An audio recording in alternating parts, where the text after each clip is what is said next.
आजच्या या चर्चासत्राच्या विद्यमान सत्राचे अध्यक्ष माझे स्नेही आदरणीय डॉक्टर शिंदे, आता ज्यांचं विवेचन आपण ऐकलं ते माझे स्नेही विनोदजी, गांधी अभ्यास केंद्राचे डॉक्टर पवार आणि या सगळ्या संयोजनाचे संयोजक आदरणीय लवटे सर यांच्याबद्दल मी कृतज्ञता व्यक्त करतो।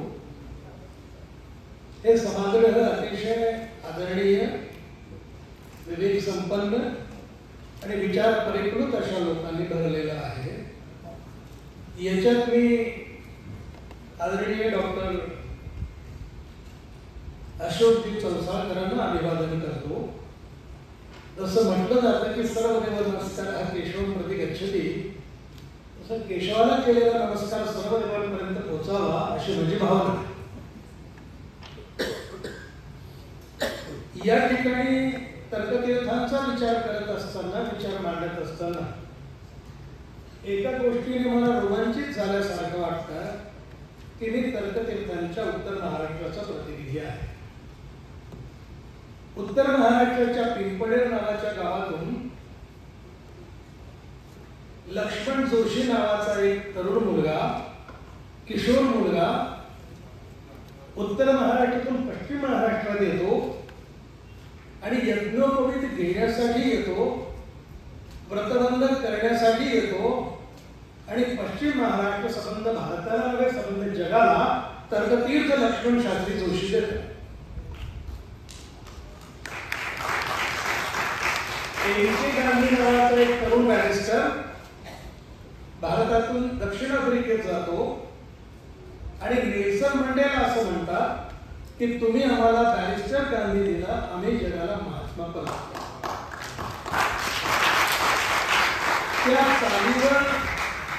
त्या चालीवर मला तर्कतीर्थांचं जीवन आणि कार्य वाटतं। खरं म्हणजे याच्या बीज भाषणामध्ये आदरणीय बिडकीहाळ सरांनी ज्या मुद्द्यांची चर्चा केली, वहापोह केला, तिथून या सगळ्या चर्चासत्राचं विचार बीज पडलं अशी माझी नम्र भावना आहे। तर्कतीर्थांचा विचार करत असताना ते मला आधुनिक महाराष्ट्रातले महान वैश्विक विचारवंत वाटतात। एखादा माणूस मराठीत बोलणारा असला तरी तो भारतीय असतो। गुजरातचे साहित्यिक उमाशंकर जोशी असं म्हणायचे, मी गुजरातीत लिहिणारा भारतीय लेखक आहे। आता असं म्हणणं कितपत शक्य आहे हा चिंतनाचा मुद्दा आहे। त्यामुळे एक तत्वज्ञ, एक कृतिशील संशोधक, सुधारक आणि शाश्वत धर्माचा शास्त्री असं मी तर्कतीर्थांकडे पाहतो।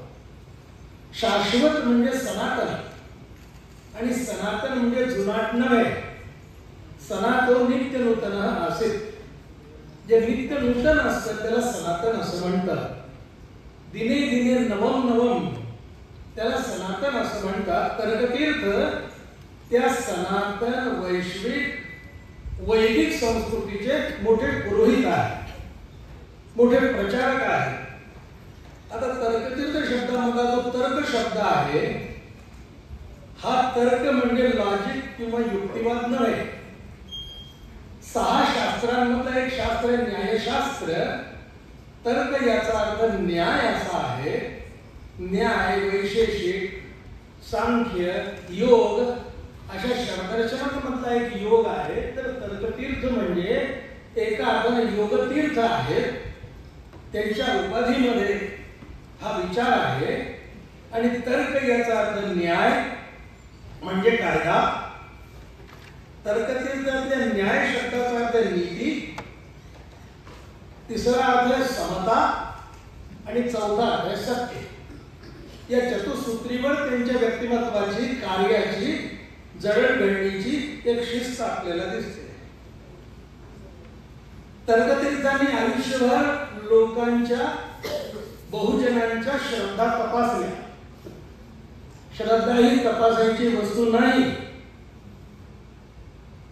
पण गीतेचं सूत्र त्यांच्या लक्षात होतं, श्रद्धावान लभते ज्ञानम. की श्रद्धा संपन्न माणसाला ज्ञानाची प्राप्ती होऊ शकते, पण त्या श्रद्धा तपासायला पाहिजे. तर्कतीर्थाने त्याची चिकित्सा केली, नुसत्या तपासल्या नाही, त्याची मीमांसा मांडली. या तीनही क्रिया वेगवेगळ्या आहेत. तर्कतीर्थांच्या प्रदीर्घ निरामय अशा आयुष्याची वाटचाल जेव्हा आपण पाहतो, त्यावेळेला असं लक्षात येतं की त्यांना आयुष्यामध्ये प्रसाद म्हणून काहीही मिळालं नाही. अग्रणी विनोदजींनी योग्य शब्दात सांगितलं की अमक्या राजकीय नेत्याच्या आधारानं त्यांनी काही केलं असं म्हणणं काही खरं नाही. ती स्वयंभू प्रतिभा होती आणि ते नसतं तरी ते त्याच्यावरच निघणार होते. आयुष्यात त्यांनी स्वप्रयत्नानं आणि स्वकर्तृत्वानं ज्ञानाच्या कक्षा ओलांडल्या. ज्ञानापर्यंत पोहोचता येणं एक शक्यता आहे. ज्याला मी व्रतबंध असं म्हटलं यज्ञोपवीतासाठी, तर तो इथे येऊन त्याने तो व्रतबंध, तो गंडा बांधला मनगटाला आणि एक वेगळ्या पद्धतीची जीवनशैली उभारली.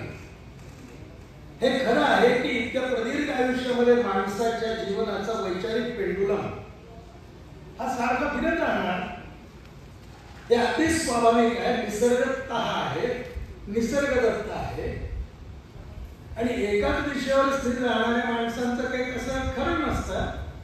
इंग्रजीमध्ये एक गोड वाक्य आहे, कन्सिस्टन्सी. पुढचं मी बोलत नाही, हे कन्स्टंट नाही आहे आणि म्हणून कन्स्टंट नसलेल्या गांधीशी त्याची दोस्ती होती. आता जर म्हणाले की माझं कालचं आणि आजचं बोलणं फरक असेल तर आजचं स्वीकारा, त्याचा विचार करा, त्याचं मूल्यांकन करा, कारण मी अद्ययावत आहे. तर्कतीर्थ तसे अद्ययावत होते, त्यामुळे त्यांचा वैचारिक पेंडुलम नाना भावसंबंधांनी जोडला गेला. तर त्यांनी बंध म्हटलं, सहबंध म्हटलं, अनुबंध म्हटलं. मी तर्कतीर्थ आणि गांधींच्या संबंधाला ऋणानुबंध असं म्हणतो. हा ऋणानुबंधाचा जो भाग होता त्याच्यात तर्कतीर्थ अनेकांच्या संपर्कात आले, अनेकांशी संवाद केला, अनेकांमुळे प्रभावित झाले आणि अनेकांना प्रभावित केले. ही परस्पर पूरकता आणि परस्पर प्रेरकता त्यांच्या ठाई होती. हे केवळ घेणं नव्हतं, हे देणंही होतं. आणि याच्यातून ते तर भावसंपन्न झाले. त्यांनी हा परिसर समृद्ध केला, मानवाचं जीवन समृद्ध केलं.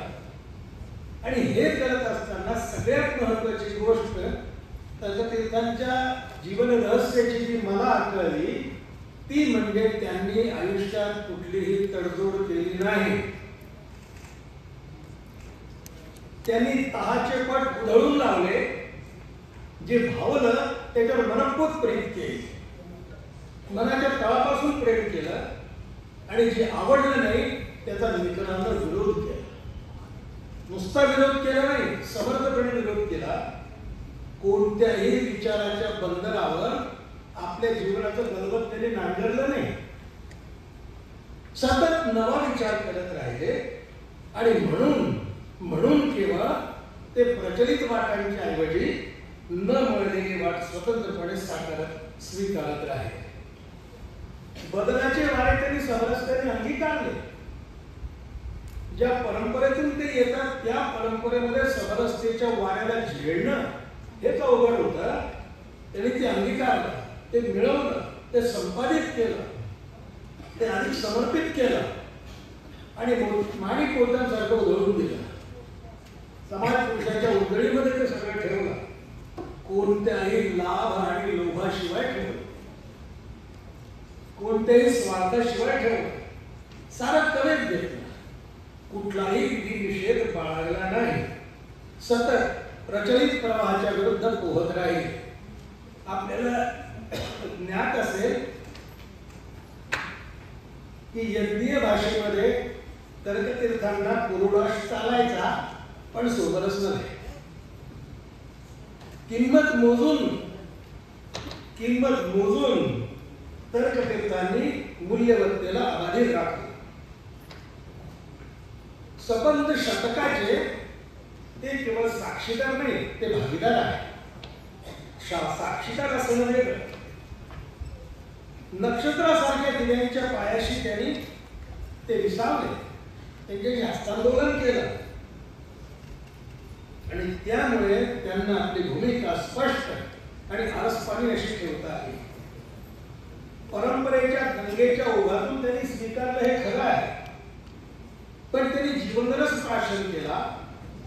त्या प्रवाहाला त्यांनी निर्बंधपणे वाहू दिलं.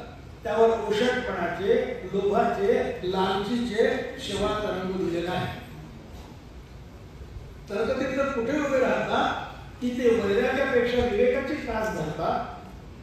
आपल्याला ज्ञात आहे की शंकराचार्यांनी म्हटलं आहे की वैराग्यापेक्षा विवेक ही महत्वाची इयत्ता आहे. विद्यार्थी दशेमध्ये ते विनोबा भावेंना भेटले. विनोबा भावेंकडून ते शिकले, इंग्रजी शिकले. असा गुरु जर त्यांना भेटला असेल, परंपरेतल्या गुरूंच्या सोबत चालणारे आणि ऐन तिशीमध्ये असताना आपण नुकतंच ऐकलं ते गांधींच्या कायदेभंग चळवळीत येतात. कायदे पाळणारा माणूस कायदेभंग चळवळीत उतरतो. त्यांच्या व्यक्तिमत्वाच्या, चिंतनाच्या, विचारशैलीच्या जडणघडणीवर सगळ्यात मोठा प्रभाव लोकमान्य टिळकांचा आहे. त्याला असाधारण प्रभाव असं म्हणता येईल. तसं ते श्री वी. दा. सावरकर यांच्यामुळे प्रभावित झाले, पण पुढे हा झाला काही त्यांच्या चिंतनाच्या पिळूतून कुठे आढळत नाही. उलट सशस्त्र क्रांतीच्या विरोधात, एकूणच क्रांतीच्या विरोधात ते शांतीचे आग्रही दिसतात आणि असं म्हणतात वैदिक संस्कृतीच्या रक्षणासाठी की हे रक्षण आक्रमण, सामूहिक हिंसा, दंगली, कत्तल, द्वेषाने टिकणार नाही. याला टिकवायचं असेल तर संयम पाहिजे, सद्भाव पाहिजे, सहिष्णुता पाहिजे. ही जी मूल्य आहेत या मूल्यांचा ते विचार मांडतात. आणि मग हे करताना त्यांना हे सर्वांनाच म्हणजे त्यांच्या परंपरा तपासताना लक्षात येतं की गांधी आणि गांधीवाद समजा वाद असेल तर त्याची जे समरस होता. गांधींच्या विभूतिमत्वामध्ये त्यांना सनातन धर्माचा एक खोल असा संवाद बुद्धी दिसते. का गांधींकडे आकृष्ट होतात ते? कारण त्यांना असं वाटतं की गांधी हे भारतीय संस्कृतीचे आधुनिक प्रतिनिधी आहे. वैदिक परंपरा तपासायची असेल तर ते गांधींजवळ येऊन थांबतात आणि असं म्हणतात की एक व्रती पुरुष होते गांधी, असं त्यांचं म्हणणं आहे. कारण गांधींनी समाजाला धर्माच्या गाभ्याकडे न्यायचा प्रयत्न केला. नेलं की नाही, किती नेलं, कसं नेलं हा नंतरच्या विचाराचा, विवेचनाचा, चिंतनाचा भाग आहे. पण त्यांनी नेलं सगळ्या समूहाला आणि म्हणून महात्मा गांधींशी त्यांचा जो ऋणानुबंध आहे हा त्यांच्या टिळकावरील प्रभावाचा विस्तार आहे असं मला वाटतं. कारण टिळकांनी ते गांधींच्या बद्दल सांगून ठेवलं आहे. पहिलं चरित्र मराठीतलं जे गांधींच्या संदर्भात लिहिलं गेलं त्याला टिळकांची प्रस्तावना आहे. ती प्रस्तावना जर आपण वाचली अवंतिकबाई गोखलेंच्या पुस्तकाला तर आपल्या हे सहज लक्षात येईल. त्यामुळे टिळकांचं महात्म्य गात असताना त्याला गांधींचं महात्म्य हे सहजपणे तुलनीय वाटतं की याच्यासाठी त्यांना आयास करायला लागत नाही. आणि म्हणून वैदिक संस्कृती याचा गांधींपर्यंत विकसित झालेला संस्कृतीचा आलेख ते म्हणतात. तर्कतीर्थावर गांधींचा असा बौद्धिक आणि नैतिक पद्धतीचा ठसा आहे. केवळ बौद्धिक नव्हे नैतिकही, आणि केवळ नैतिक नव्हे बौद्धिकही. शास्त्र नाकारण्याची गांधींची जी भूमिका आहे त्या भूमिकेवर तर्कतीर्थ भरपूर प्रेम करतात. गांधींनी त्यांच्या आयुष्यामध्ये मातृसत्ता नाकारली, गुरुसत्ता नाकारली, पंचसत्ता नाकारली, शास्त्र सत्ता नाकारली आणि शस्त्र सत्ता नाकारली. 5 पद्धतीची जी क्रांती गांधींच्या जीवनामध्ये दिसते तर्कतीर्थांना ते बौद्धिक वाटतं गांधींचं विचार प्रवाह. आणि ते असं म्हणत की गांधी हा लोकांमध्ये हिंडणारा फिरणारा असा साधू पुरुष आहे. या संदर्भात त्यांचा पंचानन तर्कतीर्थांशी झालेला संवाद गांधींचा जो उल्लेख केलेला आहे या खंडांमधून, तो वाचल्यावर असं त्यांना का वाटतं याचं उत्तर आपल्याला सापडेल. सगळ्यात महत्वाची गोष्ट त्यांनी जी गांधी चळवळीचं रहस्य किंवा गमक किंवा यशाचं कारण सांगितलं ते म्हणजे महिला गांधींच्या चळवळीत सहभागी होत. आणि हे केवळ भारतात झालं असं नाही, हे दक्षिण आफ्रिकेपासून सुरू आहे. एक प्रसंग अगदी सांगावा असं वाटतो की जी गिरमिटी लोकांची कूच निघाली, त्याच्यामध्ये रस्त्याने जाताना एक ओहोळ होता, एक मायबाई चालत होती, तिच्या कडेवर लेकरू होता आणि काय कसं झालं कळलं नाही, ते लेकरू तिच्या कडेवर निसटलं, त्या प्रवाहात पडलं आणि तरंगत जाणाऱ्या नारळासारखं ते वाहू लागलं. गांधी त्यावेळेला महात्मा नव्हते, गांधी भाई होते. ते स्तब्ध झाले, थांबले.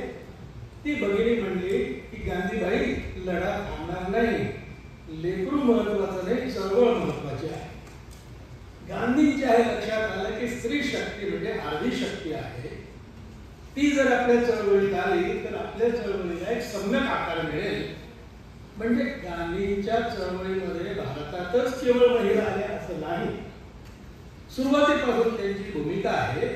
आपल्याला लक्षात घेतलं पाहिजे की कस्तुरबा त्या ठिकाणी पहिला सत्याग्रह करतात आणि त्यानंही अटक झालेली आहे. हे सगळं तपासत असताना असं लक्षात येतं की तर्कतीर्थांचं जे गांधी चिंतन आहे किंवा गांधी अभ्यास आहे किंवा गांधी प्रतीची समर्पण बुद्धी आहे, त्याला जे काही आपण नाव देऊन त्याला रणबद्ध एवढं साधं नाव देतो, त्याच्यामध्ये गांधी चिंतन त्याला जे तर्कतीर्थांनी मांडलेलं आहे, तसं सर म्हणाले की नंतरच्या काळातलं गांधींचं चिंतन ते संत साहित्याचा विचार करत होतो. माझ्या असं लक्षात येतं की जसं नामदेव आधी सगुण भक्त होते, मग निर्गुण भक्त झाले, पुन्हा सगुण भक्तीकडे आले, तसं तर्कतीर्थ गांधींकडे होते, मार्क्सकडून रॉयकडे आले, रॉयकडून पुन्हा गांधींकडे आले. हा जो प्रवास आहे त्यांचा वैचारिक, तर त्यांच्या प्रवासामुळे गांधींचं तर्कतीर्थांचं गांधीविषयी जे चिंतन आहे ते अतिशय विचार परिपूर्ण आहे, अभ्यासपूर्ण आहे, तरी श्रद्धा समन्वित आहे. श्रद्धा समन्वित आहे त्याचं उदाहरण मी माझ्या पुढच्या विवेचनामध्ये करतो. तरी हे विवेचन चिकित्सक नाही, विश्लेषणात्मक आहे. अनालिटिकल अप्रोच टुवर्ड्स गांधी असा त्याचा पाया. त्याने गांधींच्या वेगवेगळ्या भूमिकांचा तर्कशुद्ध पद्धतीने परामर्श घेतला आहे. केवळ परामर्श घेणं वेगळं, तर्कशुद्ध पद्धतीने त्याची आखणी ते गांधींच्या धर्मनिष्ठेचा विवेकवादाच्या चौकटीमध्ये अभ्यास करतात. विवेक किती आहे, विचार किती आहे या पद्धतीने तपासत नाही, विवेक किती आहे या पद्धतीने तपासतात. तर्कतीर्थांनी गांधींचं म्हणणं मानलं आणि गांधींनी तर्कतीर्थांचं म्हणणं मानलं. मी म्हटलं की दोन्ही पक्षी परस्पर समृद्ध करणारं आणि परस्पर समृद्ध होणारं असं हे नातं आहे. त्यामुळे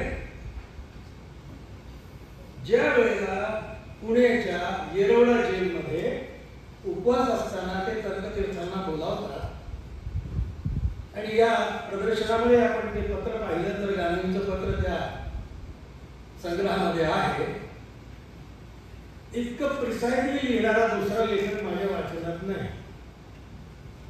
इतका संक्षिप्त आणि सगळं अर्थपूर्ण, संक्षिप्त असूनही एखाद्या विचार प्रमेयासारखं जे पुढे विनोबांनी त्याचा विकास केला. तर्कतीर्थांनी धर्माच्या पारंपरिक व्याख्येला आव्हान दिलं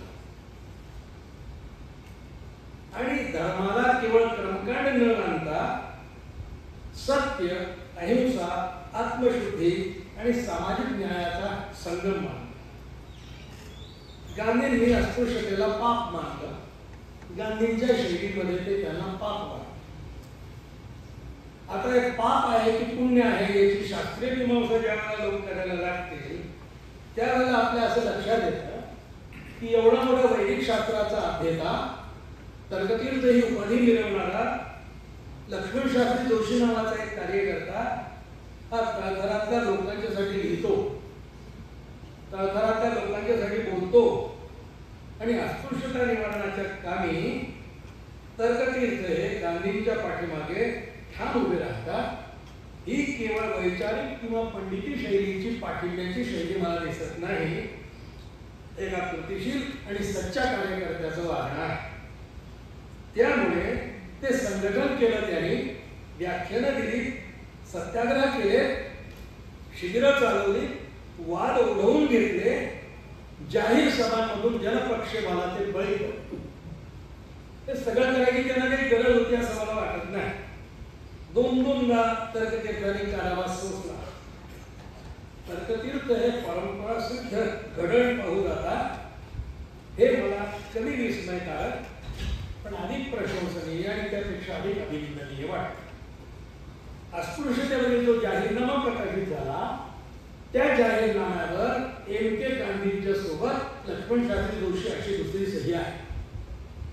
त्याला जे अर्थवाहित्व प्राप्त झालं, गांधींच्या सोबत तर्कतीर्थांची स्वाक्षरी, हे मला तपश्चर्येला लाभलेलं ज्ञानाचं साहचर्य वाटतं.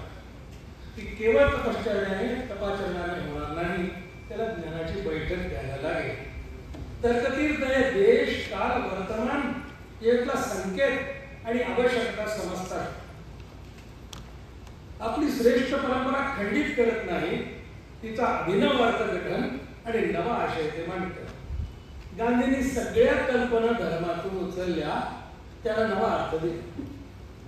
सूत कताई सारख्या ड्राय विषयाला त्यांनी कताई यज्ञ म्हटलं, जाहीर सभेला त्यांनी प्रार्थना सभा म्हटलं.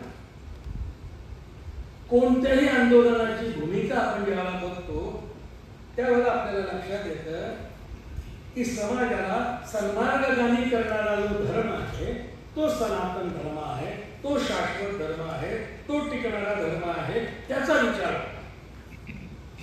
दोघांचे दृष्टिकोन भिन्न होते का? तर होते, पण त्यांचा हेतू एक होता, तो होता धर्माला मानवाच्या जगण्याशी आणि त्याच्या मूल्य व्यवस्थेशी, त्याच्या विवेकाशी जोडण्याचा.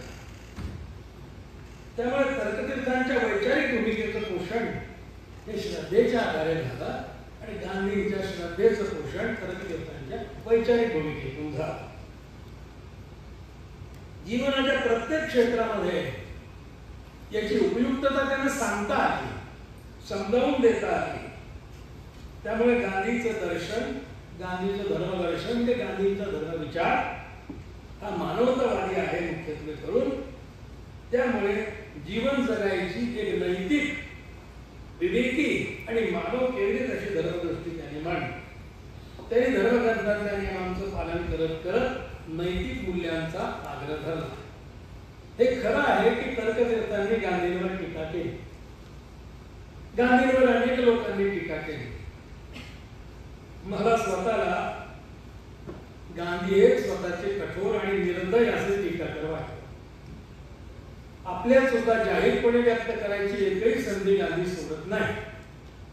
आणि ते आपल्या चुकीला हिमालया एवढी चूक म्हणायचं धार्ष्ट त्यांच्यामध्ये आहे. गांधींच्या बद्दल ज्या वेळेला तर्कतीर्थांचं अनालिसिस आपण करतो त्याचा विचार आदरणीय विनोदजींनी मांडलाय, तो मी पुन्हा रिपीट करत नाही.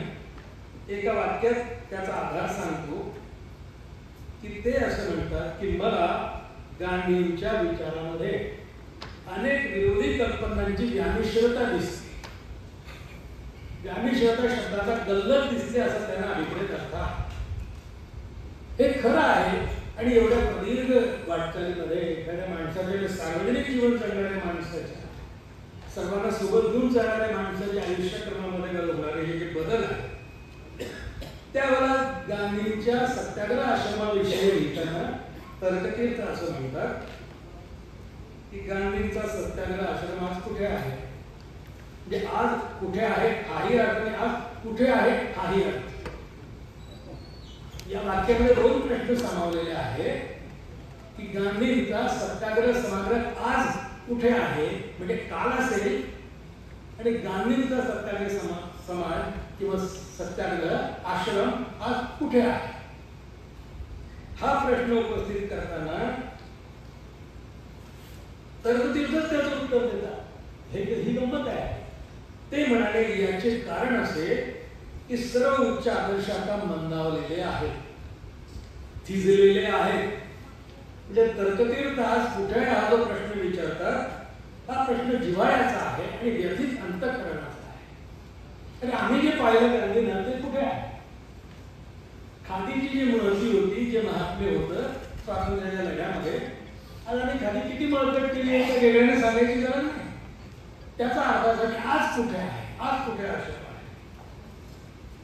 त्यामुळे गांधींना ठप्प न ठेवता तर्कतीर्थ असं म्हणतात की तर्कतीर्थ हे गोखलेंच्या निश्चयाखाली तत्वज्ञानाच्या भाषेमध्ये सोप्या भाषेत आश्रयाखाली जातात. कारण गोखले हे संकुचित नाही, ते मानवता आहे. तर्कतीर्थांना गोखले असे दिसतात. गांधींना 3 लोक दिसले भारतात आल्यावर. ते म्हणाले गांधी टिळक महासमुद्रासारखे आपण बुडून जाऊ अशी भीती वाटते. पण गोखले असा एक दंगेसारखे आपण आपली होडी टाकायची आणि आपण होडीच्या सोबत जाऊ शकतो. त्यामुळे तर्कतीर्थांचं गांधीविषयी जे अनालिसिस आहे ते असे म्हणाले की गांधी बुद्धाप्रमाणे साधू होते पण तत्ववेत्ते नव्हते. गांधींच्या व्यक्तिमत्वाला अंडरलाईन करणारं हे वाक्य आहे. एका वाक्यात समीक्षा आहे. पुढे ते म्हणतात की ख्रिस्त राजकारणी साधू नव्हता, गांधी राजकारणी होते. इथे ते गांधी राजकारणी साधू होते असं म्हणत नाही, हे आपल्याला लक्षात घेतलं पाहिजे. आणि पुढे ते म्हणतात की राजकारण प्रसंगी साधुतेलाही बलीन करून टाकतात. म्हणजे प्रश्न उभा करतात आणि कदाचित उत्तराच्या दिशेने तेच वाटचाल करायला लावतात. एखाद्या हुशार शिक्षकाप्रमाणे प्रश्न त्यांनीच विचारायला, त्याच्यातच उत्तर असतं. हुशार विचारायला ते कळतं. यार गुरुजींनी प्रश्न नाही विचारला, आपल्याला उत्तरच सांगितलं आहे. त्यावेळेला ते म्हणतात की राजकारणात धुळीत तो करणाऱ्या साधूला क्वचित प्रसंगी अंडरलाईन 2 शब्द सत्यापासून च्युत राहावं लागतं. त्याबद्दल पुढे आणखी म्हणतात त्याबद्दल त्याला दोष न देता राजकारणात दिला पाहिजे. आता अशी टीका जर तर्कतीर्थांनी गांधींवर केलेली आपल्याला दिसते, त्यावेळेला ख्रिस्त आणि गांधी याच्यातला फरक एकदा स्वतः गांधींनीच सांगितला. ते म्हणाले की कोणीतरी मला म्हटलं की तुम्ही येशूवर प्रेम करता, म्हणे करतो. वैष्णव जन तो तेने कहिए या भजनामध्ये मुस्लिम जन तो तेने कहिए आणि ईसाई जन तो तेने कहिए याचाही अंतर्भाव झाला होता. गांधी असं म्हणाले की परस्परांवर प्रेम करावं, स्वतःप्रमाणे शेजाऱ्यांवर प्रेम करावं आणि ख्रिश्चनिटी म्हणजे शत्रूवर प्रेम करावं. पण म्हणले की आय एम अफ्रेड, गांधी म्हणतात मला कोणी शत्रूच नाही, मग शत्रूवर प्रेम कसं करता याचा मला अनुभव नाही. गांधींच्या संबंधी अनेक टीकाकार आहेत. त्याच्यात आपण जवाहरलाल नेहरू आणि टागोर यांच्या सोबत, टागोर रुही यांच्या सोबत विनोबांचे नाव जोडले. विनोबांनी असं सांगितलं की माझ्या ठाई बसलेले 100 गुन्हे गांधींनी माफ केले. मला मात्र त्यांच्या ठाई एकही चूक दिसली असती तर मी त्यांचा त्याग केला. हे विनोबांचं गांधींच्या बद्दलचं टीका आहे. गांधींच्या उत्तर काळातला सगळ्यात विवादित मुद्दा हा नग्न शरणाचा प्रयोगाचा होता. गांधी त्याला यज्ञ असं म्हणत, हा प्रयोग नाही, हा यज्ञ आहे. त्यावेळेला जगभरातून गांधींवर खोचक पद्धतीची टीका झाली आहे. विनोबांच्या बाबतीत एकच वाक्य लिहिलं होतं विनोबांनी पत्रातून, मिट्टी को मिट्टी साबित करने से क्या फायदा, कशाला प्रयोग करता बाबा तुम्ही. पण या संबंधी तर्कतीर्थांनी टीका केल्याचं किंवा माझ्या तरी वाचनात नाही. की गांधींच्या या आयुष्यातल्या सगळ्यात मोठ्या विवाद्य प्रश्नावर ते काही बोलत नाही, उलट ते असं म्हणतात की गांधी काही स्फटिकाची पापण्या न हलवणारी रत्नमय नेत्रांची मूर्ती नाही. विकार विचार आणि त्याचं वास्तव्य गांधींच्या ठायी आहे. एवढं गृहीत करणे इतकं औदार्य आपण बाळगलं पाहिजे असं तर्कतीर्थ म्हणतात. ते मला सांगितल्याप्रमाणे काय त्याचा आपण अनुभव लावतो. ते म्हणतात गांधींची निंदा करणं तर्कतीर्थांचं वाक्य आहे, हे आपल्या सामाजिक अवनतीचं संपूर्ण लक्षण आहे. त्याच्यावर टीका करणं.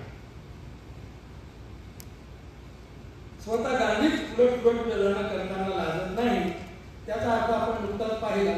ते अद्यावत राहण्याचा जो लढा होता त्याच्या संबंधी ते असे म्हणत होते, जगातील सारी मानवजात बंधमुक्त व्हावी, एक उन्नत असा मानव समाज निर्माण व्हावा, असं जे कम्युनिस्ट आणि साम्यवादी विचार प्रवृत्तीचं अंतिम उद्दिष्ट होतं ते त्यावेळेला तर्कतीर्थांना कळलं. ते मार्क्स पासून वेगळे होतात, रॉय पासून वेगळे होतात, पुन्हा गांधींकडे जोडले जातात.